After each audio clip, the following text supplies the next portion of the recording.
All right, guys, let's take a minute so I can tell you about Sleeper, a one-stop shop for all your sports needs.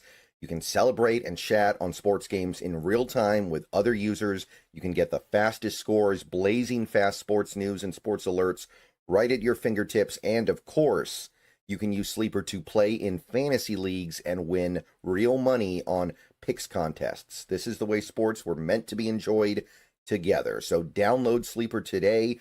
Use promo code SBN to get up to a $100 match on your first deposit. And you can pair that with another promo they have right now where you can get a $20 entry free with no deposit required. So get both of those things going. Terms and conditions apply. See Sleeper's terms of use for details. Currently operational in over 25 states and growing. So check out Sleeper today. Get to it and go have some fun with sports this year. All right, everybody. Good afternoon. Welcome to the show. Coming to you a day early this week because we got some holidays going on.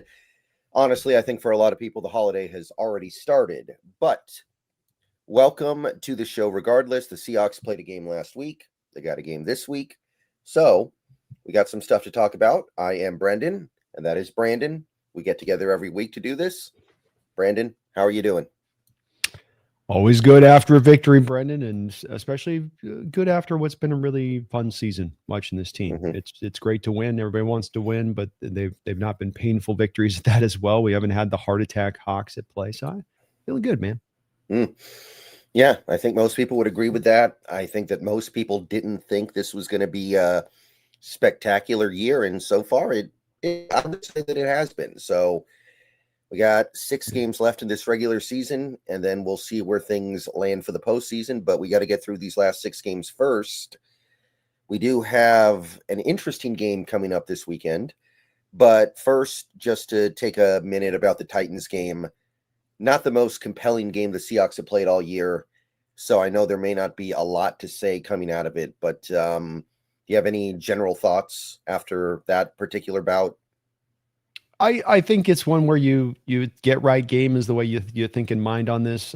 You did some adjustments offensively to get some things a little bit more with Sam being able to play a little more controlled and taking a little bit more of the easier throw out in the flat, giving him some simpler stuff at times. I thought, and defensively, I thought you played a really strong game. I thought Cam Ward. I was really about you, but I was very impressed with Cam Ward. He's not a guy that I was thinking at all times when he was taking his number 1 overall pick that this is a guy that was deserving of being selected at that spot.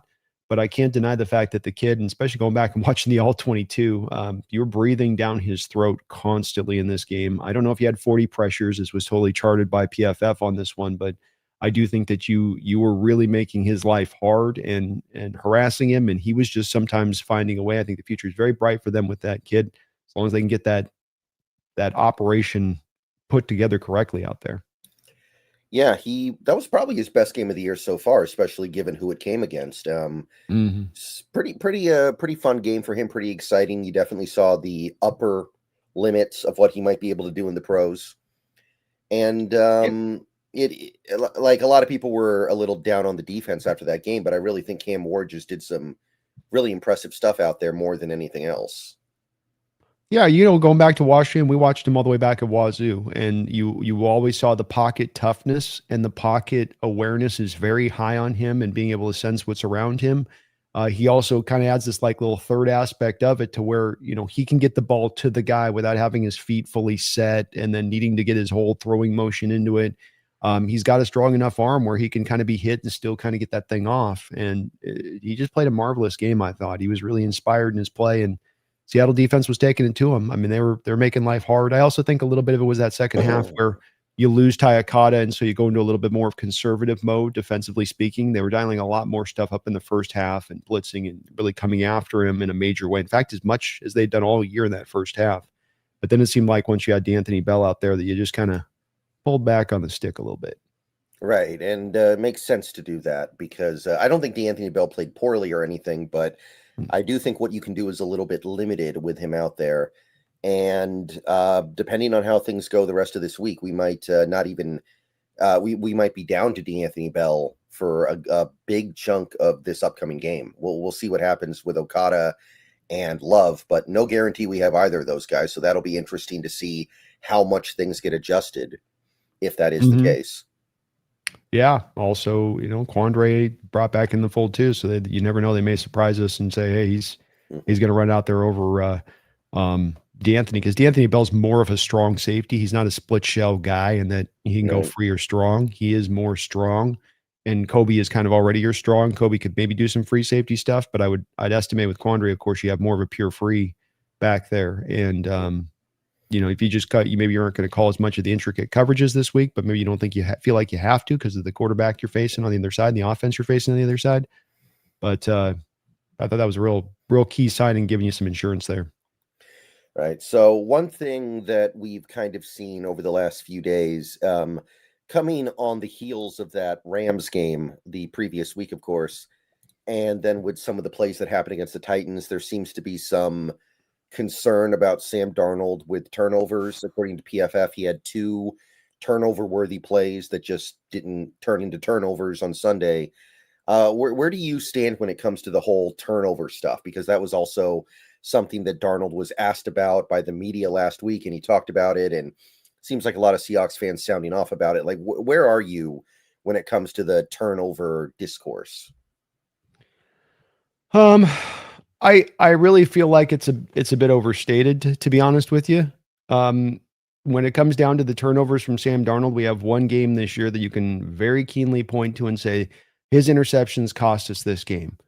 Aside from that, Brendan, what other game is it that his interceptions have cost us the game? And please don't mention Tampa Bay, where he threw 4 touchdowns and for 360 yards. That's not what I'm talking about here.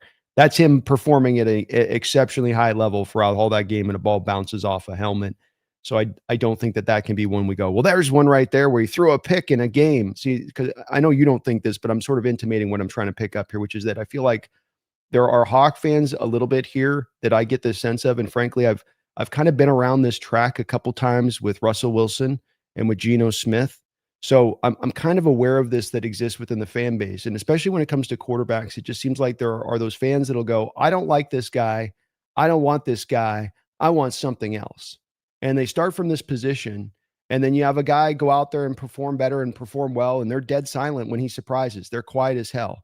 Then the second that he goes out and has a Rams type performance, they come leaking out of the woodwork to crow and to congratulate themselves on being right about something that they thought they saw in the offseason. And those people may be right, Brendan. They may be proven right on this, but they walked into this thing with a bias in their establishment of it. The same kind of biases I saw with Geno Smith, the same kind of biases I saw with Russell Wilson, on a different end of the scale in that way. And I think that's where, to me, I throw a lot of this kind of into the trash a little bit. It's not that you don't want a guy to, not worry about interceptions, or that to be a bit of an issue as far as what he's considering here. But I look at it as well as that Sam has not been a problem for us this year. Sam is winning us football games. Sam is playing the quarterback position at a high level. What is the benchmark, Brendan, we're expecting these quarterbacks to play at? The Stafford, Josh Allen level, and anything short of that kind of productivity is unacceptable? I mean, I kind of need you, if you can. I know it's not necessarily your outlook on it, but flesh this one out for me a little bit in what it is that we are looking to be chasing for a standard-wise at the quarterback position. Yeah, I often wonder that as well. And the thing that I've been saying for a while now is that Sam Darnold is a guy who will put the ball in harm's way a little bit. He's not one of these quarterbacks that is all about risk management and preservation and just throwing the ball out of bounds or taking sacks over and over and over to avoid turnovers. He's going to turn it over every now and then. And the thing that I've said is, okay, deal with it. First of all, like, just kind of deal with it. These players are not perfect. With very rare exception, very few players in the NFL are perfect. So, get it out of your head that he's just going to do the exact right thing on every single play. And also, my other thing that I've come back to is that we have the number 3 scoring offense in football. And you can't take away the turnovers without taking away other stuff. You can't just carve the turnovers out and leave everything else in. If you tell Sam Darnold to stop turning the ball over, you're also going to lose some of the great throws that he's making that are risky, but they still turn into big plays and touchdowns and points. So, that's kind of how I feel about it. Yeah, the turnovers are a little bit high, but that is kind of what Sam Darnold has been his entire career, and it doesn't stop him from being a good or even great quarterback. So I feel like that's getting a little out of hand. I feel like I've said this a couple times already this year. People use the turnover stuff way too much to try to judge how good or bad a quarterback is, and it really doesn't correlate as strongly as people seem to think. I'm glad to hear that you are on the same page with this. And some great stats that you just presented there about how good the offense has been. In addition, let's just remove Sam. How's the offense been? Well, executing high level, productive, putting points on the board consistently, getting out there and routing opponents. And I am with you on this. And I've got a theory on this, Brendan, being that when it was in the 2000 teens and things were moving to spread concepts as far as passing goes and a little more high volume passing, and there were so many easy passes built within, I think that you saw the interception numbers go down at that time a bit across the league, and that offenses and quarterbacks became hyper protective of the ball. I think we're transitioning back into old school football here, under center, play action, turning your back to the defense, more of, kind of having to push the ball down the field at times within the nature of how defenses are sometimes playing you, and especially with the stack box, structure. Throw the ball further down the field. That's less, more chances for things to sometimes go, askew. I think now, though, that what you saw with old school football, what you saw with 90s football and early 2000s, to your point on this, that brand of football was not as hyper, obsessed with interceptions being the end of the world. You didn't want them. You want to avoid them. You want your quarterback playing a clean game, but you're not going to necessarily say that this thing is the marker in itself of a quarterback failure or not success. Matt Stafford had 17 interceptions in the year that they went to the Super Bowl and won it, and that was recently. So having just led the league in interceptions that year. So it's one where you want to pay attention to it, but always the context matters. How's the offense playing around it? How's Sam Darnold playing around it? Right now, he's due to have 4,300 yards that he's projected to throw through. That's one of the best in all-time Seahawks history. He's going to have 29 passing touchdowns. I'm sure that's going to be probably top 5, Brendan, all time for passing touchdown for a Seahawks quarterback in our history, somewhere in that neighborhood. Well, you got Russ threw more than 30 a couple of times, and Geno did it one time. I think Dave Craig did it once. That's about it. So probably a top 5 there. He's got an 106.2 quarterback rating, which I'm sure Russell had a year or two, or he's maybe a little bit higher than that. But if I'm not mistaken, that's probably higher. In fact, it is higher than Russell's career quarterback rating at this point, which has of course been brought down. He's throwing at 69.5 completion percentage rate, so almost a 70% completion rate, while he's averaging 9.3 yards per attempt. Those two numbers shouldn't go together. That should be your 65% when you're averaging 9.3 yards per attempt. So kind of what I'm saying is there's a lot of statistical markers here. PFF, top 3 rated quarterback in the sport. What do you want to pull out stat-wise to show that he's playing sterling, he's playing good football? And then we have this one stat here that we're going to become hyper-fixated on, which quite frankly, there's a lot of stuff with his turnovers that's out of his hands. He's had a couple of times where he can't see the guy coming in and he gets the ball knocked out of his hands because of pressure. He's had a couple of interceptions that have gone off helmets, tip pass, which I would say, again, going back to it, that's the nature of the beast of what you're going to get in a West Coast offense, where there is a lot of short passing mixed in with some of the deep shots we're taking into this. You're going to get hands up. You're going to get bodies jumping to try to get into passing lanes to knock that stuff down. So it's not a worry to me here, Brendan. I hear it from the fan base on this, but I think that it's just one where we're becoming a little too fixated and getting lost on this one from what is one of the better quarterback seasons that we've seen in Seahawks history. Right. And our previous franchise quarterback is one of the all-time great quarterbacks in NFL history at avoiding turnovers. I believe his interception ratio percentage is for the Seattle part of his career was somewhere around 6th or 7th best in NFL history. And you know how many times we had a top 3 scoring offense with him at quarterback? 0. Never. Yeah. And that's because you have two different quarterbacks that operate completely different, right? Where Russ, and part of this was Russ being influenced by Carroll. And this is Carroll, of course, in his brain and on his mind on this, but Carroll was hyper fixated on turnovers, right? He was a guy that I do not want turnovers. Don't do it. We got to avoid it. So he would instruct his quarterbacks to not necessarily throw with anticipation. That very thing that Darnold does great, we would not ask our receivers to do. Russell would like to wait for guys to break open, see them open, and then he would throw it. That was kind of his style. And then it was, again, influenced by Coach Carroll on it. But like you said, great point. What would we always see from those offenses? A lot of inconsistency, a lot of, well, we'll go through 2.5 quarters and do nothing, and suddenly we come alive halfway into the third quarter a little bit.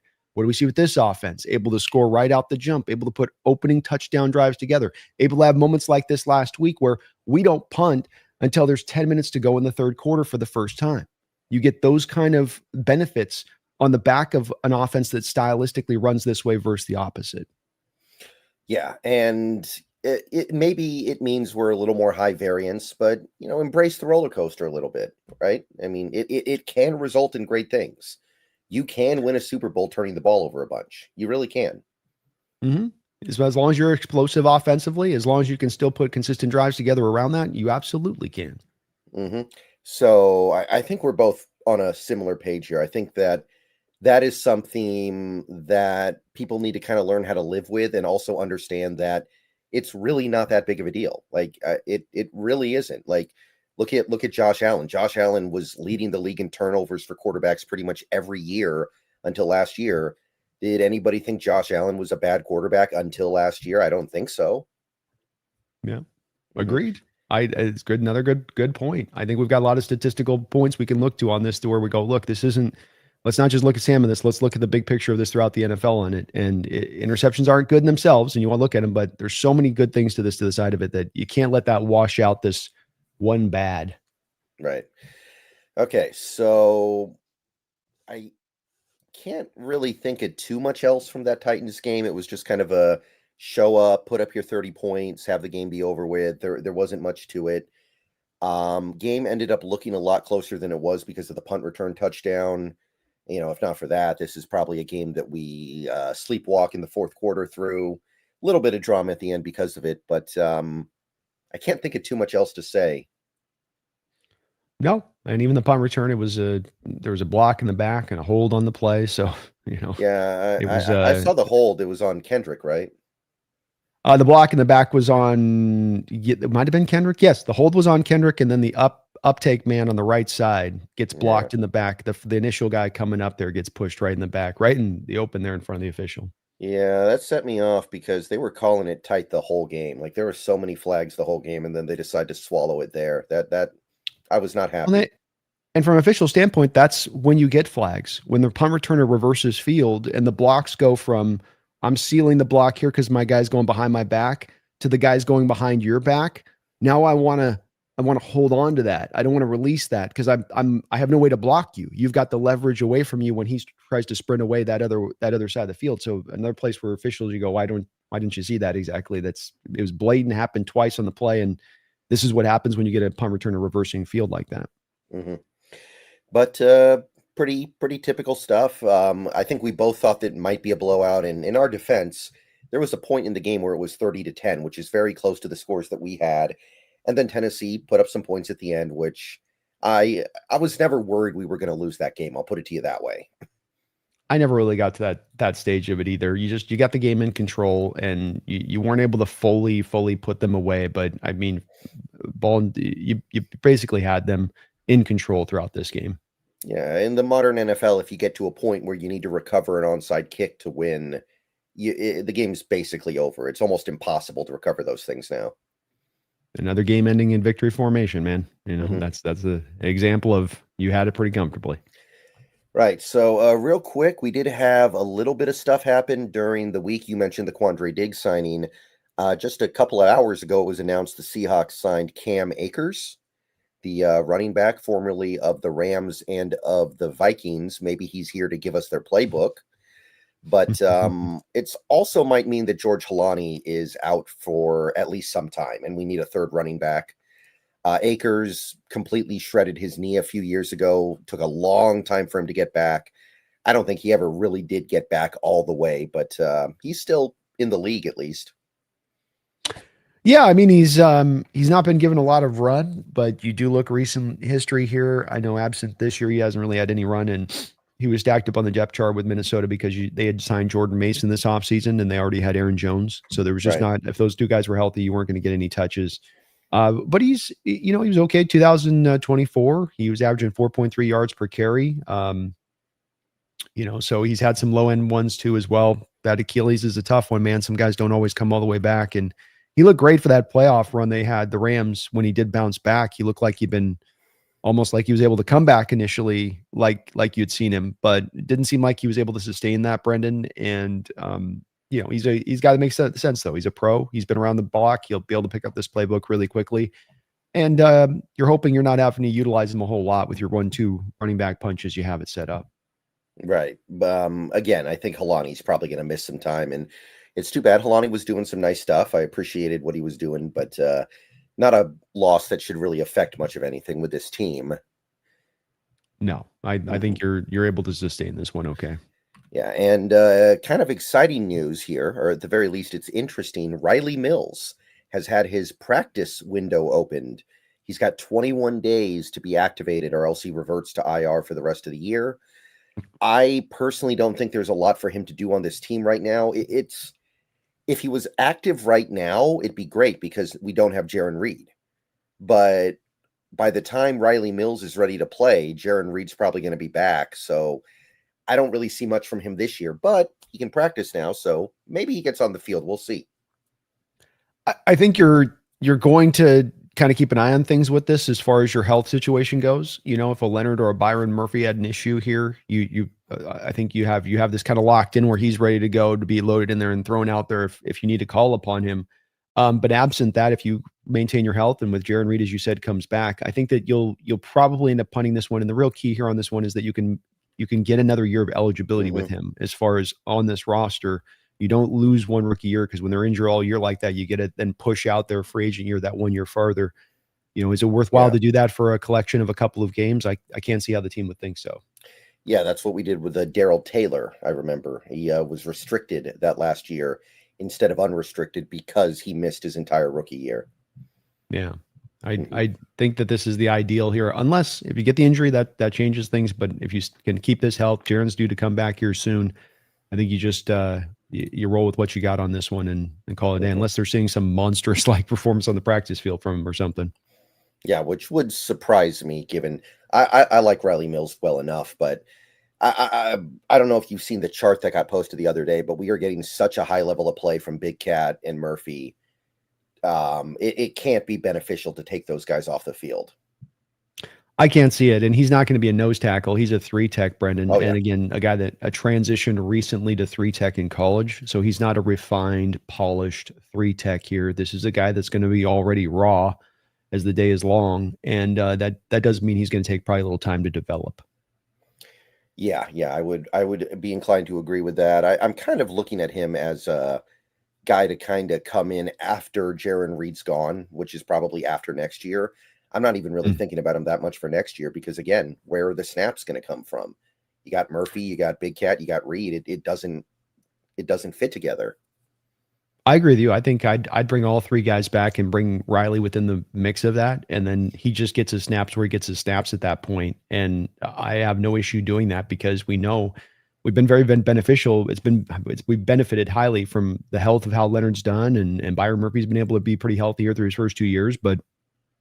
Jaron next year is going to be another year older, and he's already gotten injuries this year. So, you're likely to probably next year lose one of the guys and then call upon him. But have the 4. Don't do what some teams do where they'll have the 3. They lose 1, and then they just got the 2. And then if anything happens to the 2, they're pulling their pockets inside out, Brendan, going, we don't got anything else. And in the NFL, you should try to build your depth as much as you can legitimately, not just build your depth with names, but guys that you go, hey, that's a guy that we had as a top 50 grade. Now that can be inserted in the lineup the second that we lose Jaron Reed.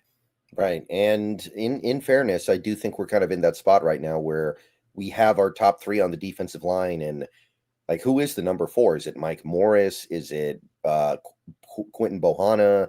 It's not great behind those 3. So I would like to have more depth, but I don't think Mills is going to go out there and be better than what Mike Morris or Brandon Peely can give you. I don't think so either, especially coming off the ACL injury like he was. So it's just all the more reason with that reinforcement of depth that you have in there that there's not many snaps to be had. The guys in there might be a little bit better with where they're at, with Morris being now here in this league for a couple of years and a chance to develop. And he's not going to be able to nose tackle it. Some people have mentioned me, well, Riley Mills, he's not a nose tackle, folks. Right. This guy is a pure 3-tech, pure. Yeah, that is he needs about 30 pounds to be a nose tackle, maybe, I would say. And Yeah. even then, I, weight's not everything. I don't think he could even. He's already thrown on 30 pounds to transition from defensive end to defensive tackle. I don't think you could throw Hmm. another 15 pounds on him. I mean, that's partly, I think, how he tore his ACL in the first place is that extra weight that he was adding onto that body that year. All right, so I think that's about it for this week of news. So you want to just go ahead and flip things forward to the Minnesota Vikings? Let's do it. All right, so I had a lot of things I was planning to say in this show, but it looks like some of it's going to have to get thrown out here because we're not getting JJ McCarthy, nor are we getting nine either. We are getting not even Carson Wentz. It looks like we are down to the third string quarterback in Minnesota, fourth string if you count JJ McCarthy, and nine as being two different entities, which I like to pretend that they are. We are down to Max Brosmer, undrafted rookie free agent from Minnesota. Only had one real year of experience in Minnesota, by the way. He's played a little bit this year. He played in the preseason, but how are we going to get ready for Max Brosmer this weekend? Because the early word is that McCarthy is not going to be ready to go. So it looks like this is our guy. Don't know exactly what we're going to get in him. Watching some of his preseason tape today a little bit before the show to try to get a little bit of an idea of him. He's got a very quick trigger. Ball gets up and out. There's not really a lot of wind up to what he does. He had some pretty good performance in preseason, I would say. It wasn't spectacular, but he made some really good throws where he did throw with anticipation and he fit some tight throws into some small windows. So, you may have a little bit of something here with him on that, but it's a rookie and starting his first start here, undrafted. As we often learn with these guys, there's a reason they go undrafted. And you never know because there's always we just don't know. Never, guy might be feeling it in the mode and like, hey, I'm getting my chance. Let's go with it. But I think all things considered, you're going to be playing him at home. Mike McDonald last week had a rookie quarterback, and he did what you should do to rookie quarterbacks. It used to be what drove us crazy at times back to Carol Ayers, where he wouldn't, dial up the heat and make things uncomfortable for him at the line of scrimmage. And when he has to look at pre-snap wise to make an evaluation of who is coming, who isn't coming, where do I got to go to here, and then flipping the script on him post snap over and over and over again. I would look to do that this week. And I think Max is going to be in for a really long day against this Mike McDonald defense. Yeah, that is the main thing to come back to here. I know that there are still Seattle fans out there that have PTSD with these backup quarterbacks, but it's a new era, and that kind of stuff really should not be happening. I will say there isn't exactly a lot of tape on him. I will admit that. So that could be an element at play here. I think that even if you want to go back to his college tape, there's not that much of it because he was only really a 1 year starter over there. But he's at New Hampshire for a couple of years too. Yeah, that barely even feels like football though at that point. That's true. Yeah, are you sure it wasn't like lacrosse or something and then they just like said it was football? He was a two-sport athlete. It was lacrosse, golf, and three-sport actually. A little bit of football in there mixed in. But I did actually scout him a little bit last year for the draft. He gets the ball out pretty quickly. He's got a slightly better arm than you would expect, I think, given the fact that he's not that big. He seems like he's pretty good at reading coverages, and I like the way he goes through his reads. There are some like pro quarterback aspects there. But his arm is certainly not great. I don't even know if it's good. It's just okay. Not really mobile, panics under pressure, accuracy comes and goes, doesn't throw well on the move, doesn't throw well under pressure, none of that. So if you do what you've been doing all year and you get a lot of pressure on this quarterback, I don't think there's a lot that he can do. I guess the question is, how much worse can you be from what JJ McCarthy had been giving you? Because, I mean, we're excited to play against Max Brosmer, I think, but let's face it, we were pretty excited to play JJ McCarthy as well, based on what we had seen. So, what do you think McCarthy brings that Brosmer's not going to be able to bring? He's got mobility and a stronger arm, though I think McCarthy's arm has been overstated and was especially overstated around draft season as far as how strong it really was. So that he is a more talented player. There's a reason you have one guy taking the top 10 versus this other guy who is undrafted. But to your point with where McCarthy was playing, and look, if folks, if you've been following us around draft season, this is why you want to follow us to draft season, because we'll give you the goods on guys, and we're going to tend to be pretty right on this stuff down the line. Not right every time, but right quite a bit. And we've been pretty good on our hit rate with quarterbacks. I don't think, Brendan, you were very big on McCarthy either, if I'm not mistaken. Yeah, I had him as a third rounder. I Yeah. didn't really get it. I just kept asking the question, if Spencer Rattler was on that Michigan team instead of McCarthy, would they have still won the national championship? And I think the answer is yes. And then I was like, well, what if you put JJ McCarthy on the South Carolina team that Spencer Rattler was on? They Mm. win like 3 games and he probably gets hurt by game 5. Yeah, I think that's a great point, and I think it would play out that exact way if you were to switch those guys up in that manner. He was a one of those quarterbacks, and we've been through this process enough to see these guys get artificially elevated. I think we're going to see 2 more quarterbacks in this next draft that's going to have the same thing going on with them, and you just don't want to be the team to do that. Don't get caught up in post season hype. It all starts to where their stock starts to elevate the further we get away from the season. It's like, don't forget the season. Stay locked into what you saw from the year. Keep remembering that game against Penn State where they had him throw like 6-7 times because they're trying to obviously protect him from himself a little bit with that. Yeah, you're running the ball decently, but you're also scared of that Penn State defense and that he's not going to be able to throw into it. You don't have a quarterback throw 7 times unless, especially college football, unless you're trying to protect your quarterback. And I'm not trying to go draft a guy top 10 if I got to protect him in college football. Yeah, that will always be one of the more bizarre ones to me. It's not the first time we've seen a quarterback just suddenly get elevated at the very end of the evaluation process for reasons that Mm-hmm. don't make a lot of sense. Like, I remember Ryan Tannehill, but Ryan Tannehill tested insanely good. It kind of made sense in a weird way that happened. It did too, because he was a wide receiver through Texas A&M's first couple of years there. Right. So I remember. you didn't have as much quarterback to go off of, but you're like, he's making the transition. I can think that this is going to continue to get better with time and that he can refine some of what he's done. Whereas with JJ, he had been a multi-year starter. He's always been a quarterback. You had already kind of gotten not close to a finished product because he is a young kid, but that, he is largely what he is. Yeah, and I remember Jay Cutler. That was the big one when I was a little kid. Jay Cutler kind of boosting his draft stock out of nowhere to go in the top 15, but he had the ridiculously good arm. So that kind of made Mm-hmm. sense too. McCarthy one, I have a hard time understanding that one. That one was a little bit beyond my comprehension.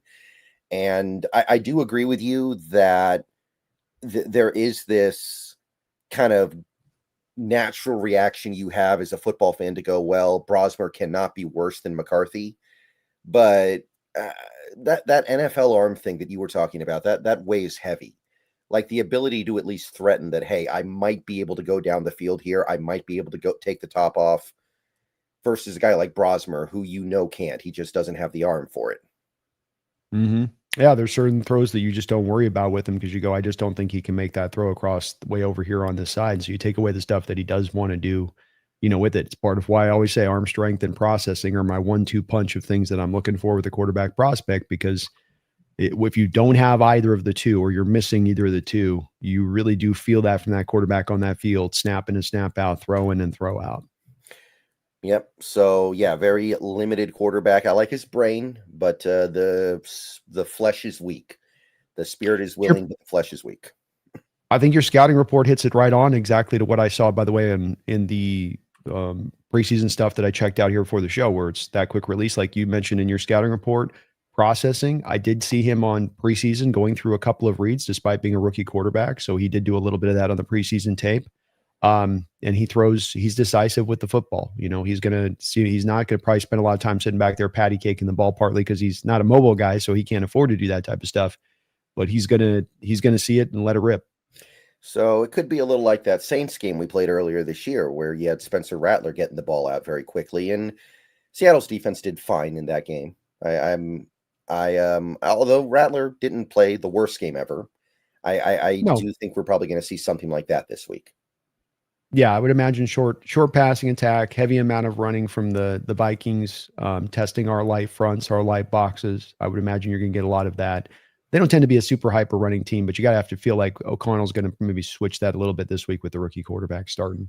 Mm-hmm. And speaking about the rest of that Vikings offense, let's let me switch over here to the.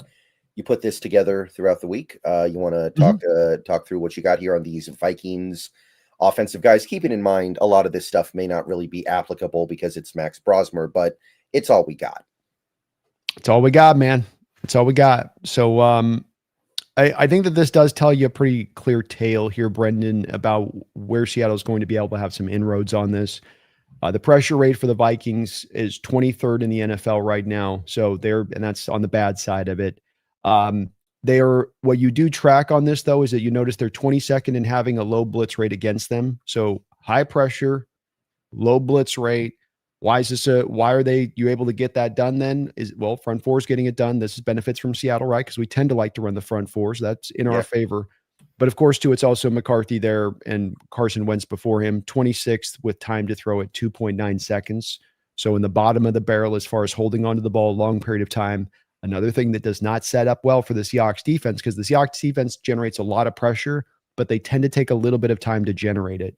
So if you're a guy that holds the ball a long period of time in the pocket from a quarterback position, that's not going to work out well. Like you said, though, some of this maybe you have to toss out because with a guy like Brosmer, he might be more really putting it at the forefront this week. The coach is hammering into his head, get the ball out, get the ball out, get the ball out, cannot hold on to the ball.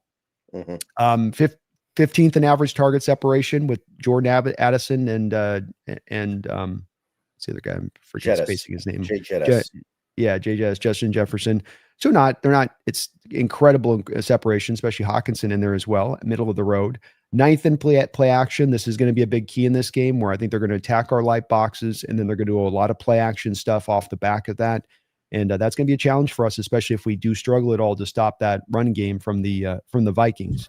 27th in yak. So they're not giving you a lot after the catch. This is another thing that fits well to our defense, which at times we've had some issues with tackling after the catch and allowing catches to be extended.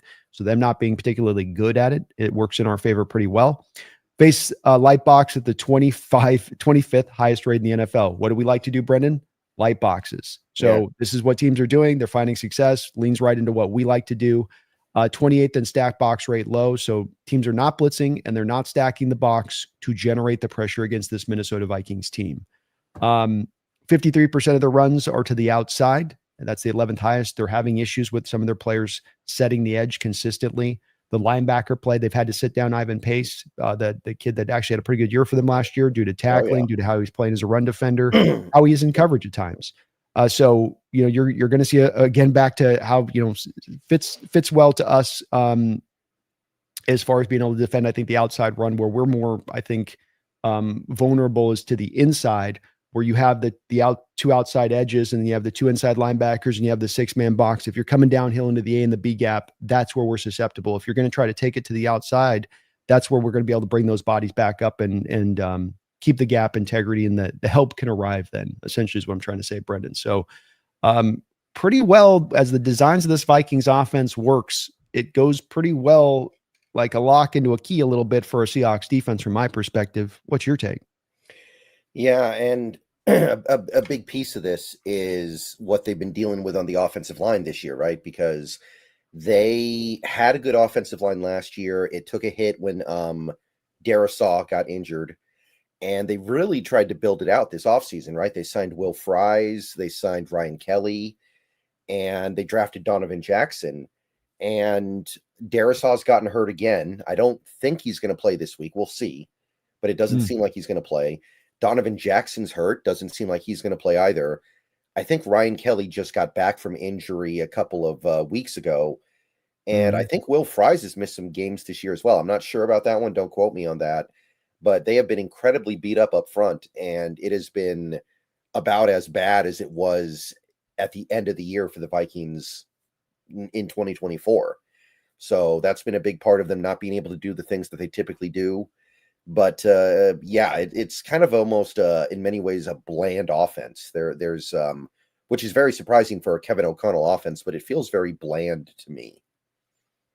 Yeah, it doesn't feel dynamic. It doesn't feel explosive. It doesn't feel dangerous. And it has felt like that under O'Connell. To your point, at times, it is an injury. You point out that's really the base here. They do have the talent. It is a capable crew. Clark coming back now. He's been solid for them since coming back from the concussion. Freeze has played good for them when the injuries haven't popped up there for him. So, even Donovan Jackson when he's been there has been good and solid for them. They can't keep them all healthy at the same time. I think they've had like 2 series with all of them healthy this year or something like that. And Mhm. it's going to probably play another factor in this game again, which you never like to see from a Minnesota fan perspective because you're already rocking Brosmer out there. Yeah, it's I think Addison's regressed as well. He doesn't seem like he's I, I don't know, it doesn't seem like he's the guy that it looked like he was going to be after the last couple of years. He seems pretty just kind of okay to me. A little bit. I think some of this is the quarterback play holding back that offense so heavily and pass protection with it, and that the receivers are the ones who kind of pay the price on that to the back end of this. And I, I, I'm not sure. You might be right on that. I'm not sure just because of those other factors at the front of this that are definitely skewing this a little bit.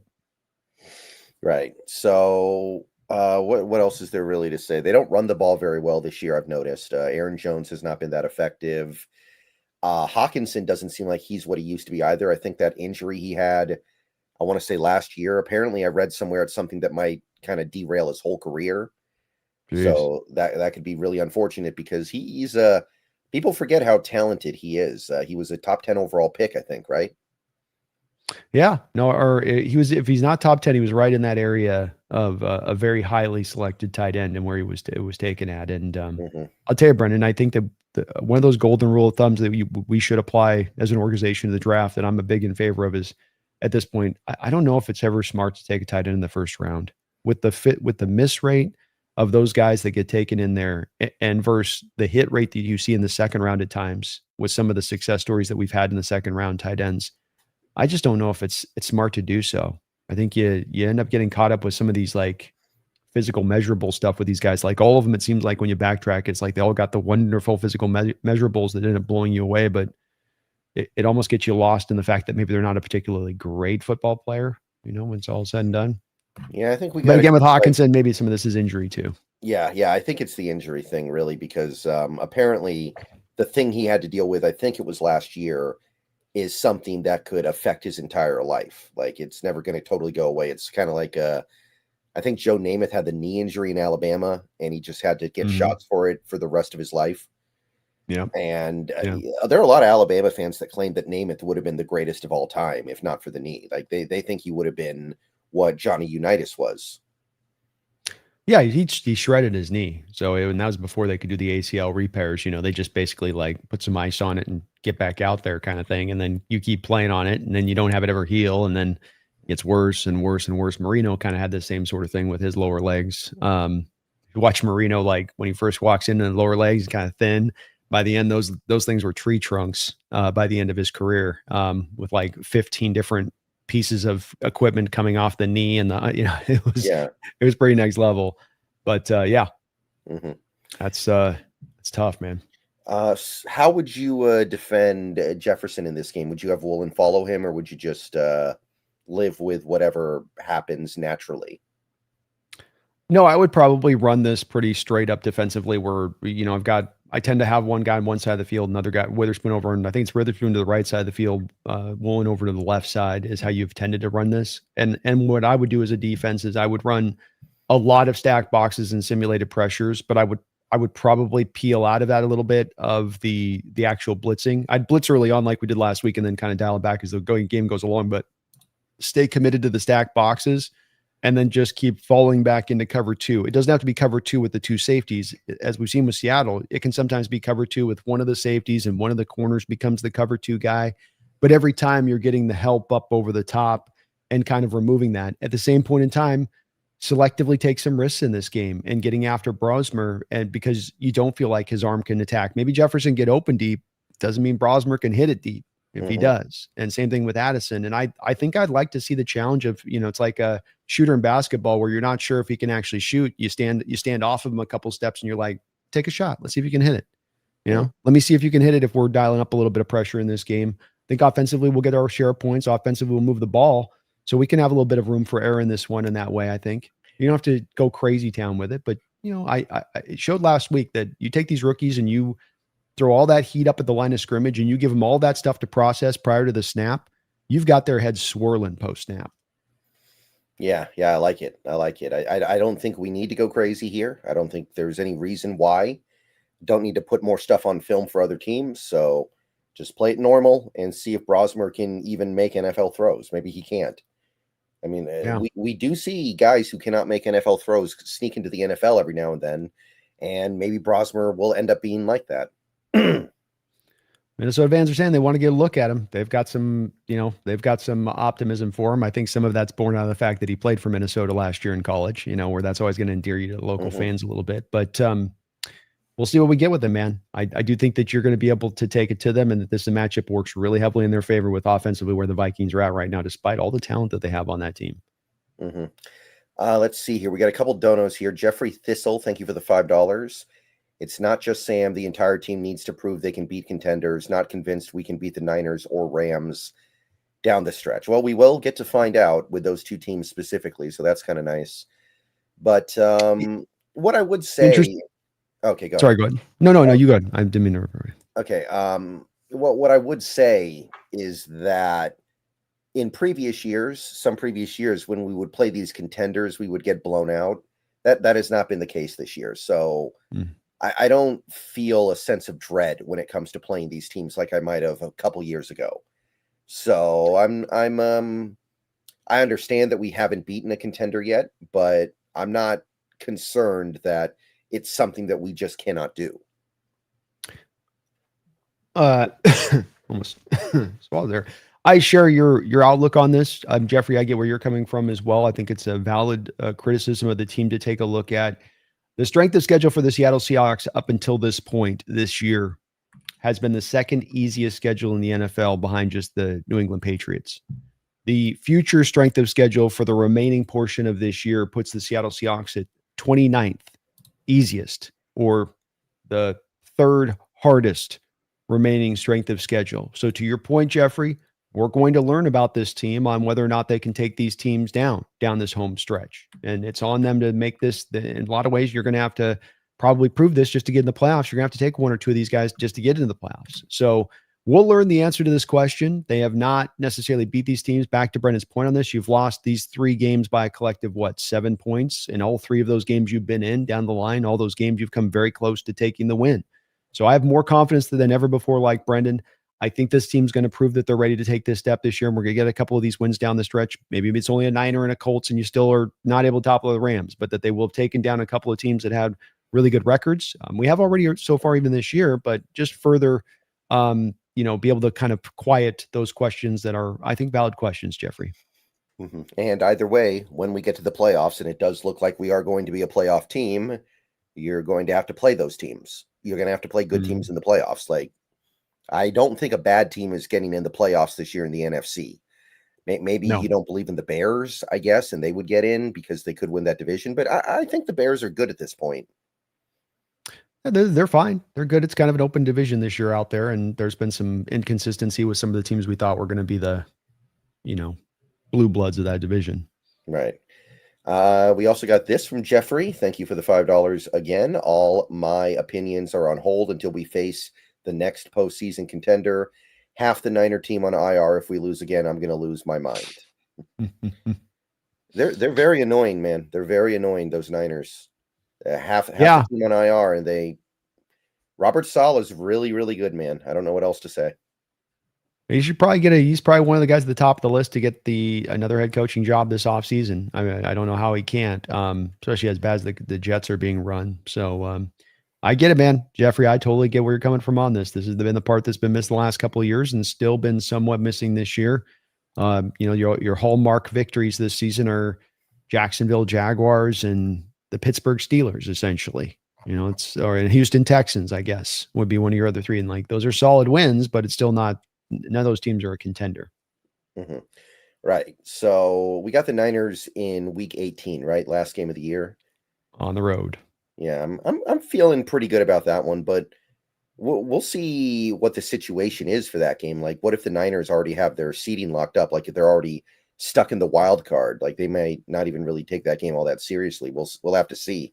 Well, to your point, if you're already that injured, you're definitely resting what you got remaining, right? Like if it's a game Yeah. that don't matter at that point.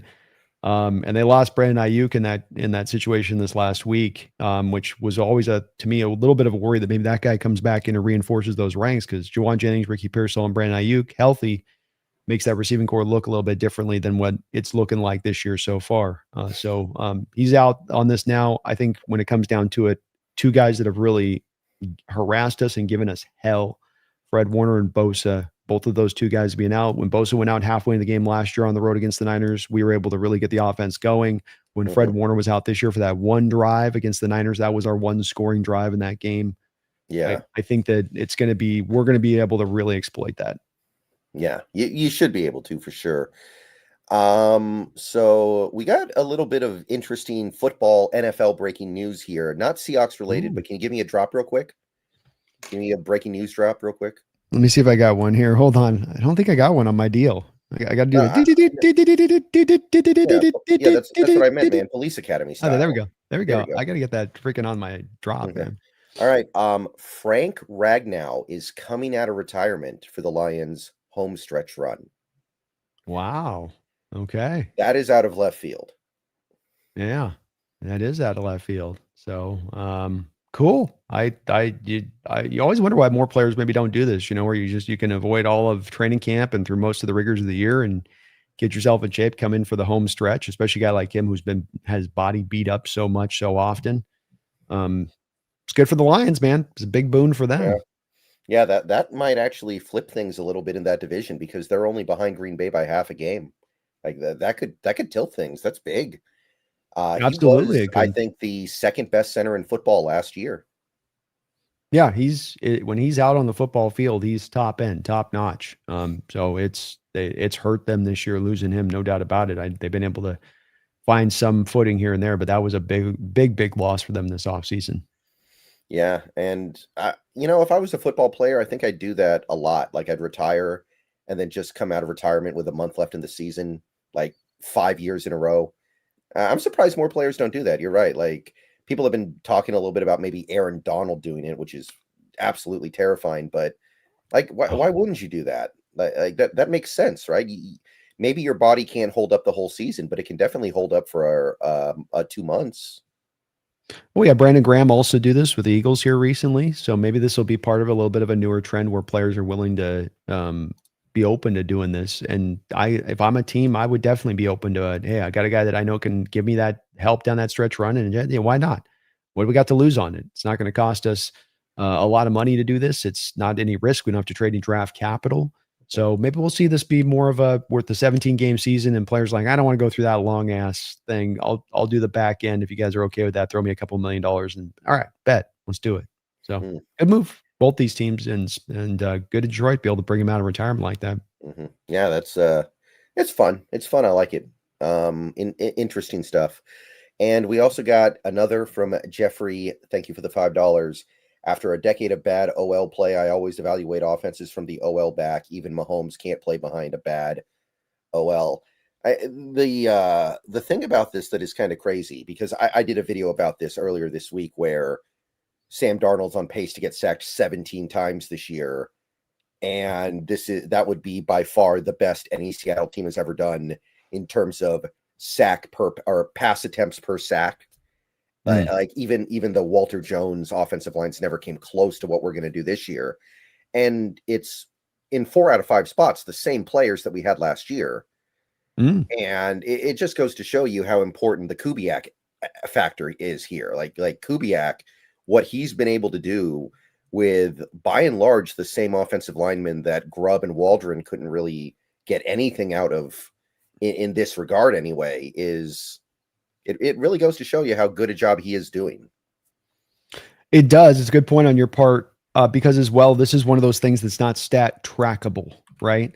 And what I mean by that is, how many times in the game are we probably benefiting offensive line wise from the play action, or everything looks like a run prior to the snap, and then you have a defensive lineman, for instance, having to hold the line first to make sure it's not a run two gap, what he needs to do within that. And then he gets to his pass rush, and then that's a little bit extra late. That's a beat late versus a guy, what we've seen those prior offenses that were like, I know it's pass, and I got my ears pinned all the way back, and I am launching off this line of scrimmage like a bat out of hell. And there's no stat to track that within how an offensive play caller is keeping that defense at bay, with both that on the balance of your play calling, with on how your formations look similar snap after snap, and you make it look the same. This run play looks exactly like this pass play, and you're not going to know the difference, and you're going to have to guess post snap. You don't get to have this built-in feature like those prior offenses had, where you know all day long what's coming. You know when it's run, you know when it's pass. You're seeing indicators all over the place offensively wise.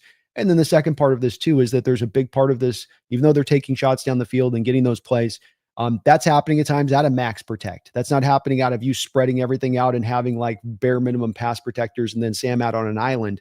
You're getting in the protection to let those long developing plays set up. You're mixing it in with the short passing attack, which then gets the ball quickly out of the quarterback's hand, which is another thing that I think was missing all too often with the Waldron and Grubb offenses of the prior regime, and that they were just too much of the holding the ball, asking the quarterback to just sit there and patty cake that thing. And our time to throw this year, Brendan, is down probably, I think, a good 0.2, 0.5 versus where it's been in the prior even 3 or 4 years under both of the two last quarterbacks.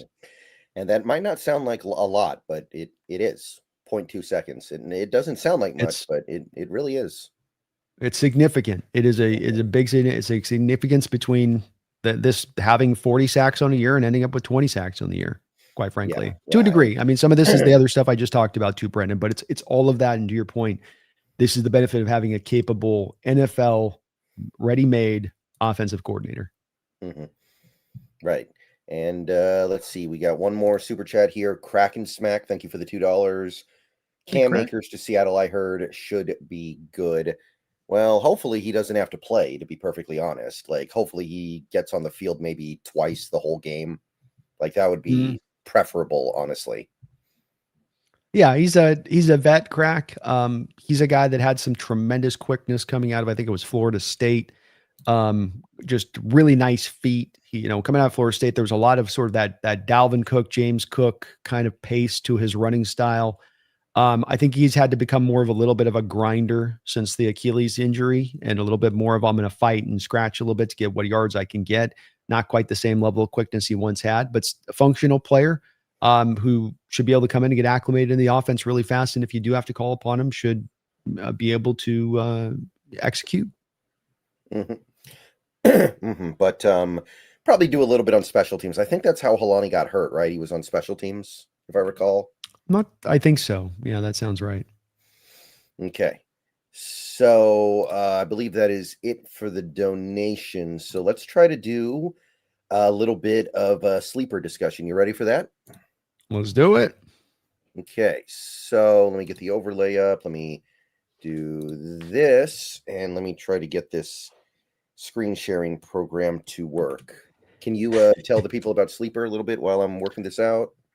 Absolutely. Sleeper is the number one sports app running in the game. I know you got a lot of choices out there that you can pick from, but in our opinion, this is the best one, and not just because they're sponsoring us. It's because they've got some of the most available type of selections to take in these games. You see a lot of these sites that limit down the selections of the over and under, and a lot of times with picks you don't want to make. Not with Sleeper. They give you a lot of different options to put your ticket together.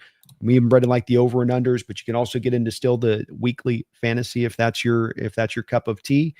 Daily fantasy, you can mix and match basketball, football going on at the same time here and put a nice little ticket together. Go get yourself some money. And if you use our code, either SBN, as you can see here on the screen right now, or NEST, N-E-S-T, either of our codes, and we're having a code off here, and that will get you up to 100% matched of your first deposit up to $100. But wait, there's more, because if you just create a login, just simply create a login, that will give you a free $20 into your account. So $120 for me and Brendan to you through the Sleeper app, and you also support the channel at the same time. That's a win-win-win. I have been hearing, Brendan, that there is still some limitations in utilizing this in Washington, by the way. I don't know if you're able to roll it there, but if that is the case and you find some still limitations within there, you can always use it on any kind of casino network out there in the state of Washington. Yep. I've done that before. All right, so let's go to the Seahawks Vikings game here real quick. So I'm going to start us off with, I think, a fairly easy one at this point. JSN, anytime touchdown. He's on a roll. No, nothing's going to stop him. And I know he can Mm, smell history. History's right in front of him. okay. I like it. Let Mhm. me bring up mine. I can't quite see it on the thing. Yeah. So I gotta bring this. JSN has a date with destiny. All right. I'm gonna go with Kenneth Walker over 67 and a half yards. Oh, okay. Let me find that one real quick. Yeah, 67 and a half rushing yards for K9. Yeah, the Vikings run defense not been great this year, and we'll talk more about that after this. But they have not been up to standard this year, so I like that. Okay. Who's your Let's next see. pick? What else are we gonna do? Oh man, 170 for Max Brosmer. I almost want to go under Jeez. on that, but that's so low. I don't think I can. Yeah, that's a tough one to Yeah. go under on. So I am gonna go with actually. Let's go with Hawkinson over 29 and a half. A tight end is a young, struggling quarterback's best friend often. So let's do Hawkinson 30 or more.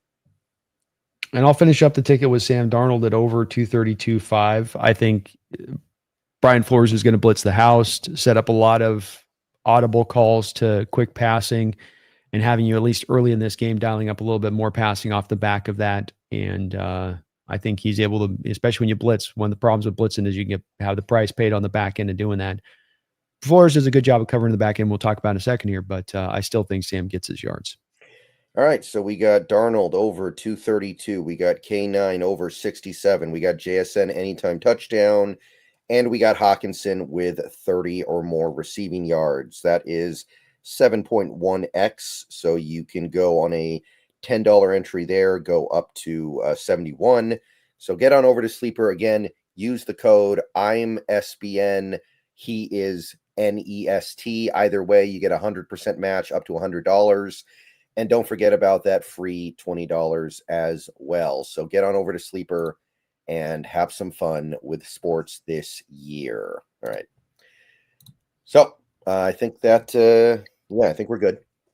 So let's flip on over to now this Vikings defense where this might be even more depressing than what's happened to their offense because last year Brian Flores was absolutely in his bag. Just his aura was unmatched, off the chain stuff he was coming up with.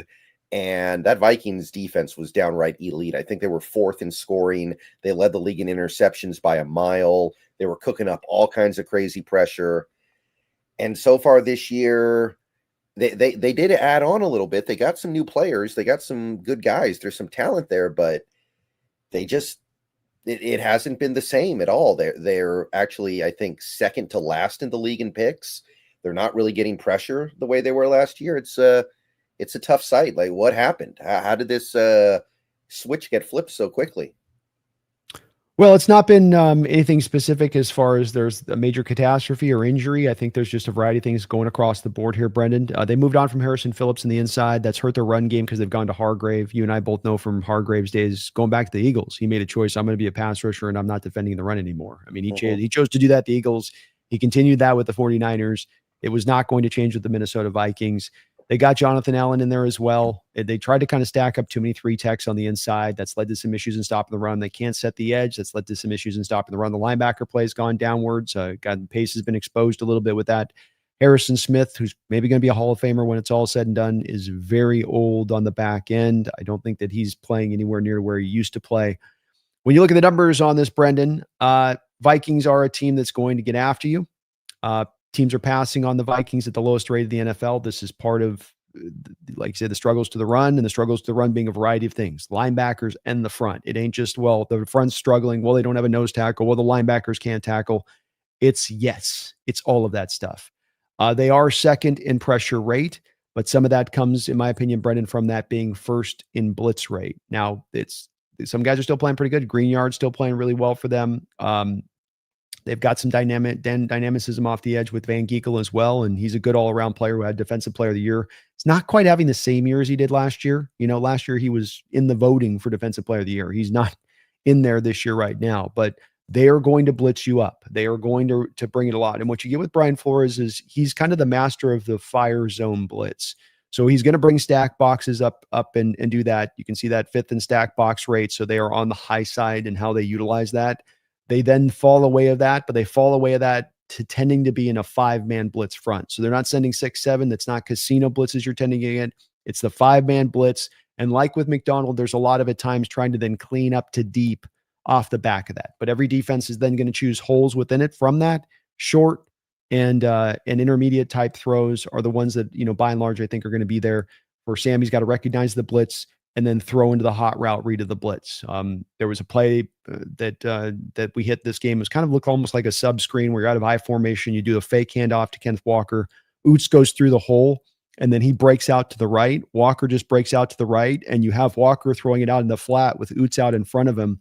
But you're having at that point a linebacker blitzing right into Sam Darnold on that play, and Sam's doing just what you tell quarterbacks to do, which is throw right at the blitz, because the guy that's blitzing is vacating the space behind that player, and that's what they did to Walker. Remember, he had that little 20-yard catch and run there on that play. Pretty creative little design there.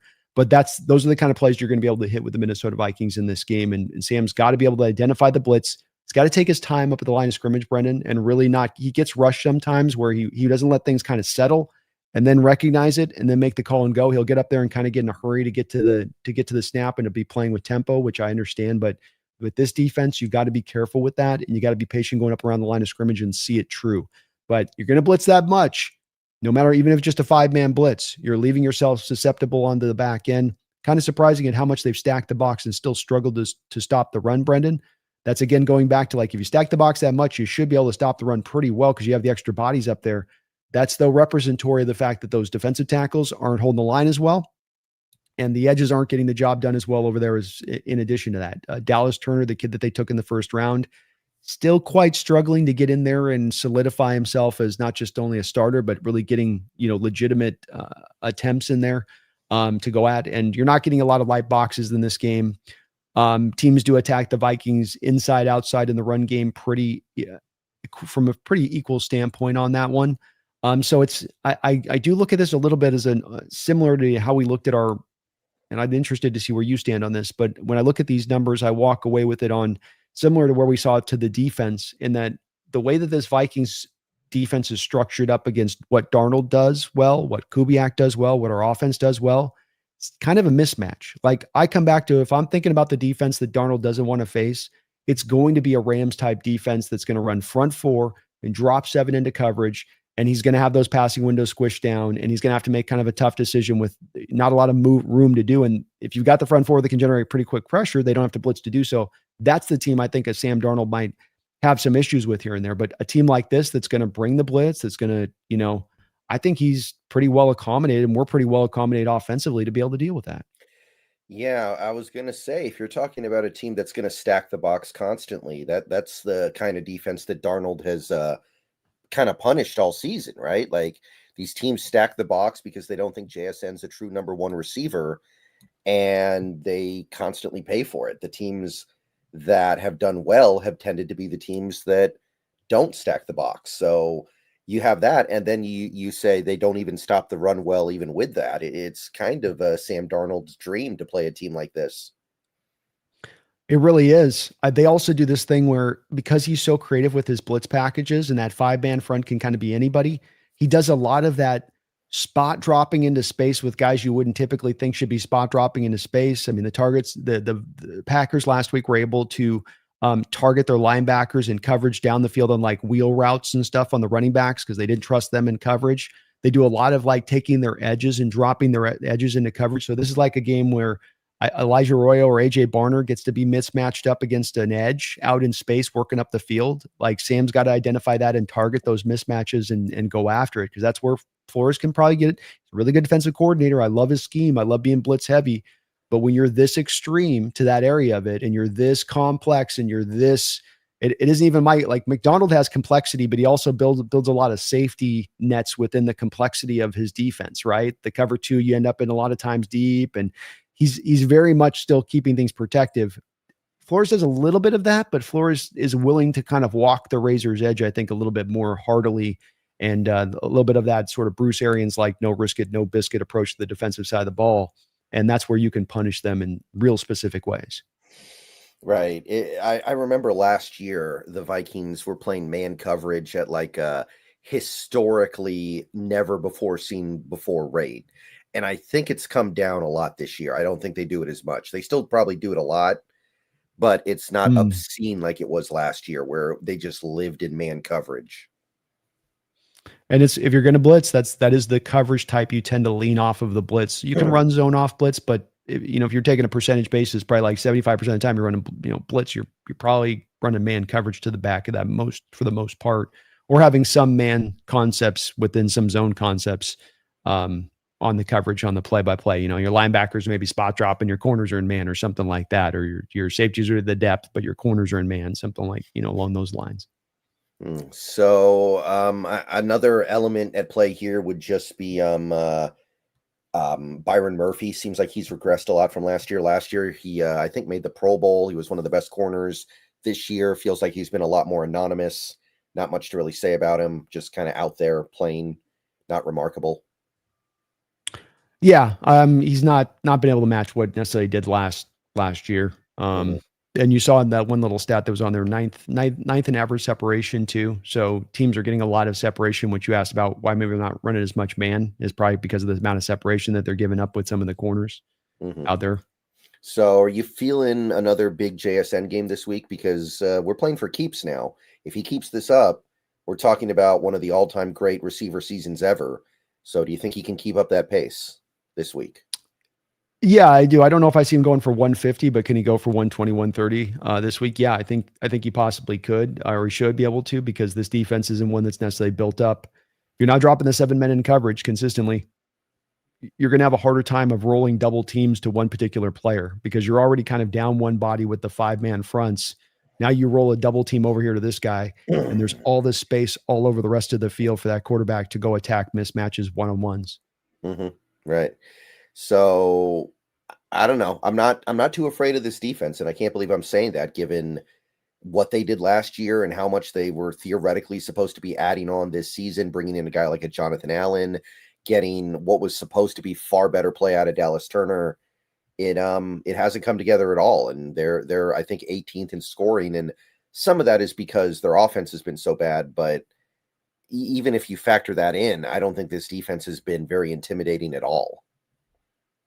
No, it's not putting the clamps on anybody. The teams are finding some headway and room with it. Some of it's a little bit surprising because they didn't necessarily take some huge step back. And look, Jonathan Allen's been a pretty good player for them as an interior pass rusher. He's not necessarily super dominant, but he's been a solid, I think, addition in there for him. And Isaiah Rodgers has played pretty good corner for them as a new kind of guy on the scene there for him. So they've had some injection a little bit. Just maybe they're just not getting the quite same high-end level of play that they've had from Greenyard and Van Ginkel, and Pace gets moved off the lineup because he's struggling with tackling, and even the guy that got out there is replacing like Eric Wilson.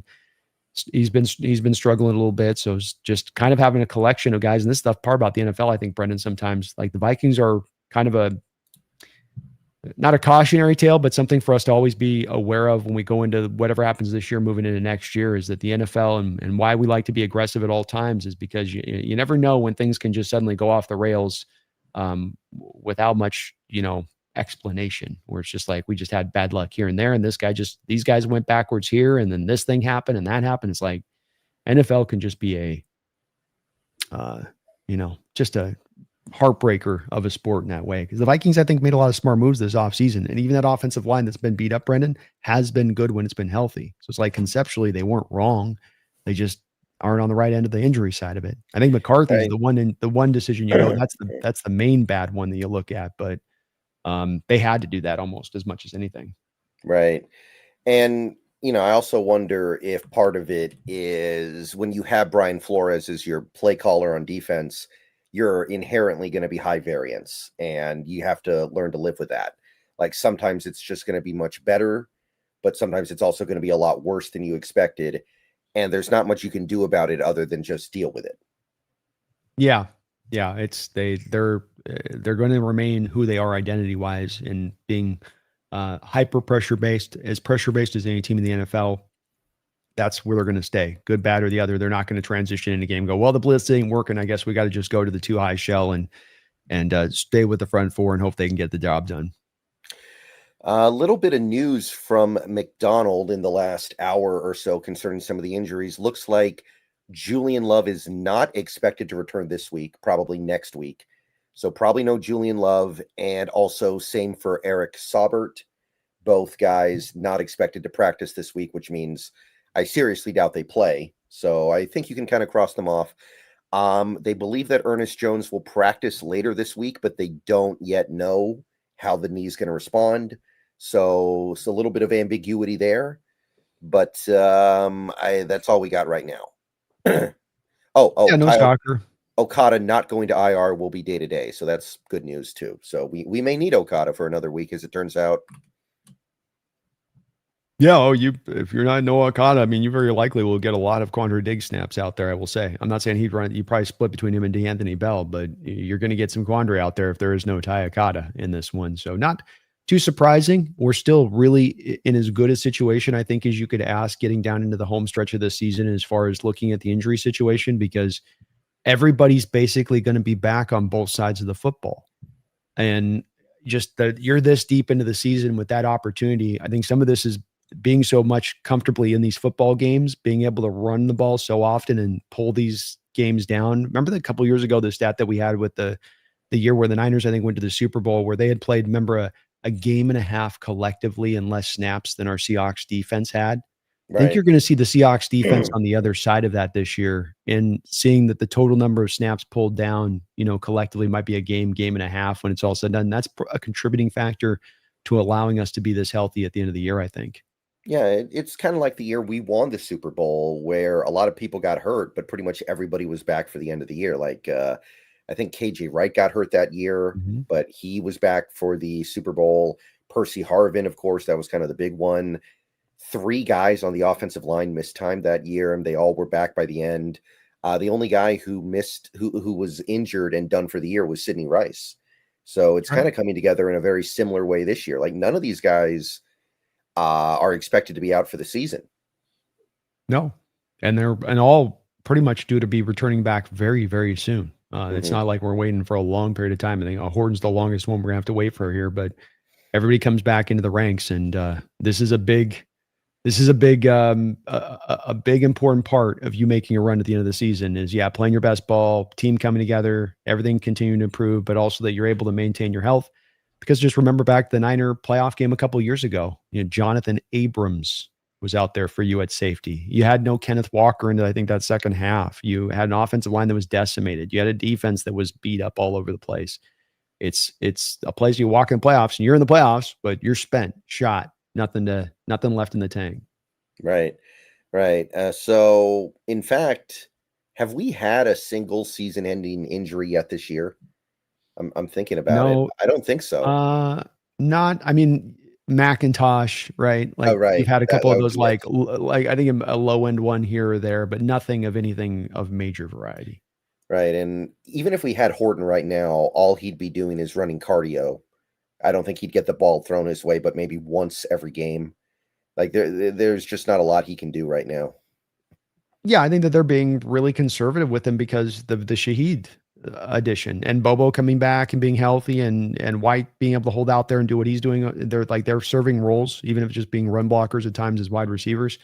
And then you're going, look, if you didn't have those guys, is Horton on the IR? Probably not. He's probably out there playing on this leg. But because you're afforded this depth, the benefit of having the depth too is that you can let guys get fully healthy. You let Julian Love fully get that hamstring all the way cleared out. When you bring him back, he's good to go, and there's no questions. Where other teams who might be going, man, we're desperate. We got to get that guy out there. Then you get him out there, and then out goes the back of the leg, and you didn't give him enough time to get it going. And so they're being very conservative with these injuries, on top of being very in a good place as far as the injuries go. Yeah, and again, this is one of the big reasons why we did win our Super Bowl 12 years ago. Everybody was back in time for the big games. That's right. Dogzilla, thank you for the $2. Brosmer's backup Wolford is a Hawks killer. Yeah, I saw this. So John Wolford is probably the backup quarterback on Sunday because Wentz and McCarthy are both out. We got him twice. We got him twice, dog. We got him. We got him at home. We beat him at home. One of the few Hmm. times we taken down McVay when he was starting that one game, and then we got him. We knocked him out of the playoff game when he was starting for him. Of Yeah, but the course, we Rams. probably shouldn't have knocked him out of the playoff game because then would have gotten to play him instead of Goff in that game. Yeah, I was really excited when that happened because everyone was saying, "Oh, Goff's thumb doesn't work," and I was like, "There's no way we're losing at home to a quarterback that has a thumb that doesn't work, right? Like, give me a break." Goff pulled in a hell of a tough performance that day coming off the bench, man.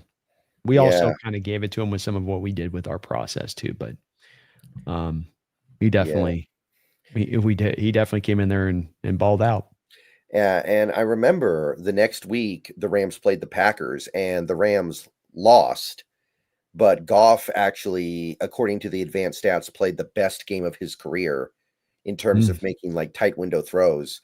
And that ended up being the last game of his Rams career because he got traded that offseason. I always thought that's kind of cold. The guy plays an incredible game in Lambeau Field where it's freezing cold, his thumb doesn't work, and he's throwing fireballs. And then that's the last game he plays for you before you trade him. I was always like, man, that's got to hurt.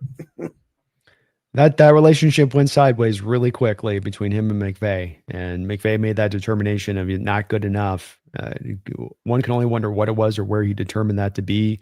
Was it the Patriots Super Bowl, for instance, where he was like, "My quarterback's holding us back"? I don't know, but it definitely he went when he made that determination. It's part of what makes McVay a great coach is that when he makes a decision on something, he's not taking a long time to get there. They make it, they go, they stay aggressive, and as I always say in the NFL, aggression tends to be rewarded. Hmm. All right. So I don't think there's anything really left to talk about with regards to this game. We talked about the offense. We talked about the defense. I don't know much about the Vikings special teams. I can't really speak to that. They got the old Alabama kicker at kicker. He's been pretty good for them so far, I guess, but can't really speak too much to anything else. I think that they're pretty much middle of the road, neither super great, neither, you know, bad. Mhm. They're functional, I would say, as a team when it comes to special teams. I was checking out their let's see where their grade is here just to make sure I'm not They here actually we have a go. pretty bad average start to their drives, offensively and defensively. Pretty far down.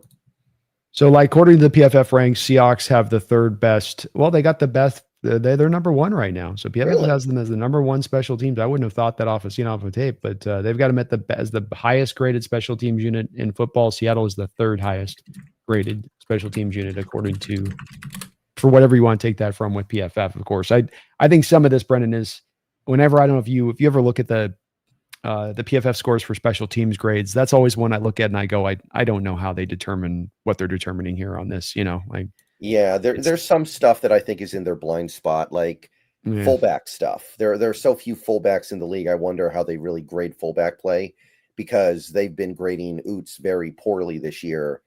And I'm not saying Oots is playing great this year, but I do wonder if how they're evaluating that. And uh, not that I don't like the way they judge offensive line stuff, but Gray's able getting like 30s and 40s in almost every game this year. And then he got like a 60 for this game, which I thought was his worst game of the year against Tennessee. I was like, Mm. what are they evaluating? What are they looking at? I don't get it. Yeah, I think it gets tough. From my perspective on Zabel, I think that there's just been when it comes to the run game and pass blocking, he's been really good. No doubt that with that there. I think in run blocking, there's been a lot of struggles throughout the year in these games. And with how much you run the ball, Brendan, with how many first passing attempts, you're running the ball, way more in some of these games. And so that's just going to be a little bit more on brighter display as far as, some of that hole in his game. I think it's going to improve with time being a tackle convert to guard. And the more time he has to not only get wizened to the game and playing inside and used to it, but more stronger. And some of it's a strength thing where he's got the foot speed and he can latch on.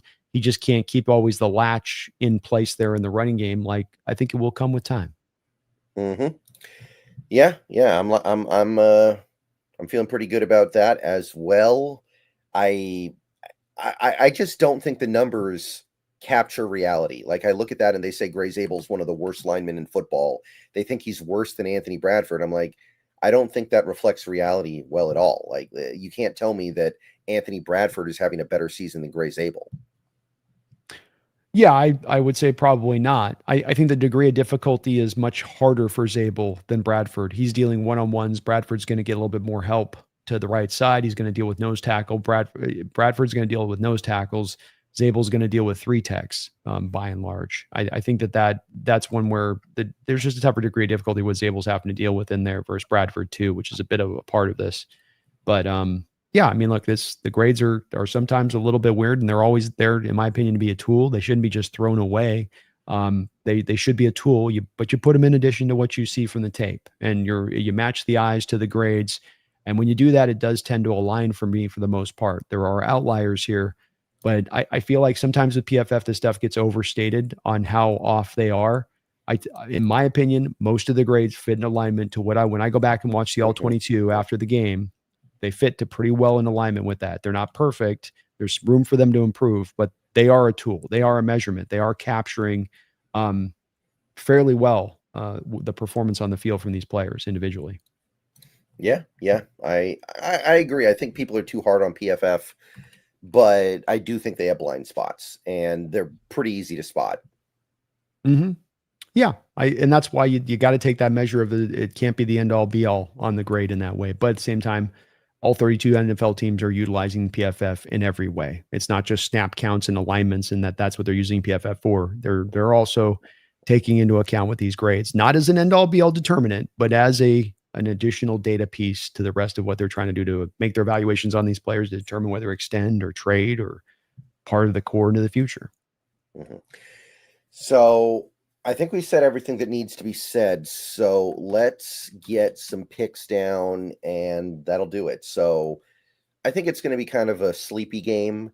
I don't think we're going to whip them. I think we have the capacity to, but I think it's going to be kind of a 24-10 type game where we control it, but I'm not going too crazy this week. Yeah, I do think you control it. I'm pretty much right along in alignment with you. I think Brosmer's going to have a hard time scoring on this defense. I think you'll find your share of consistent drives, especially early on in this game. I think it'll probably fit to somewhat of what we've seen from some of these games this year so far, where, you're able to just get out ahead of them. Maybe not a super amount, but a decent amount, then kind of close it out in the third quarter. I got 27-10. So I also see only 10 points being scored here. 27 for the Seahawks. I think you're going to have some headway here. And it just comes down to those same factors we talked about with offense and defense, being that this particular matchup, football is a matchup-based sport. This matchup of our defense against that offense, this defense against our particular offense, I don't think it's a good matchup for the Vikings on either side of the football. Yeah, definitely. I really like this matchup. It's the exact opposite of last year, where I hated the thought of Brian Flores going up against Ryan Grubb. To me, that was just death. Oh yeah. It's wild because we have a lot of the same, for the most part, somewhat of the same personnel we're trotting absent Gino. But I agree with you. It's wildly different. Not only the confidence coming in this game, but to know that you feel like your team's got the answers to be able to deal with what Flores is going to throw at their face. Right. And the same goes for the other side of the ball as well, going from Darnold, who was good last year, to probably Brosmer. It's a world of difference. Sam was a big and it wasn't he threw a ton of pass. He was throwing 45 passes in that game, but he made some big time throws in that game to help them win that. I mean, he really helped them carry that forward. They didn't just, like the other parts of the team won it, and Sam just kind of just barely did his part, and they got the win off of it. It was him making some really big throws in that game. Let's face it, part of what had Mike McDonald on board with bringing him in this offseason was some of that performance against his defense. Mm-hmm. Right. That might have been Darnold's best game of the second half of the year, because the second half of the year was where the offensive line got banged up and life was not coming to him so easy in that second half. And that was probably the best game that he played in that second half post Darisaw injury. Yeah, I think that's certainly is definitely fair on that, because those offensive line injuries stacked up as the year kept going along. Right about that Rams game, it started to kick off. Right. All right, guys. So we got a holiday tomorrow. We got a lot of football tomorrow. We got another game on Friday. So we're getting to that time of year where there's football almost every day. It feels like they just find a way to keep stacking games, which has its upsides and downsides, of course. But have a great holiday weekend to everybody who celebrates. Please do out there. Yeah, I'm going to be celebrating it tomorrow. Brandon, you got something planned? Got family set for the family, so yeah, we'll be Mhm. doing our Thanksgiving here. I'm looking forward to it. Yeah, all right. So everybody out there, have a good Thanksgiving and have a good Seahawks game on Sunday. Things are getting real. Things are getting serious now. Another couple of wins, and this team will basically have at least a playoff spot on lock.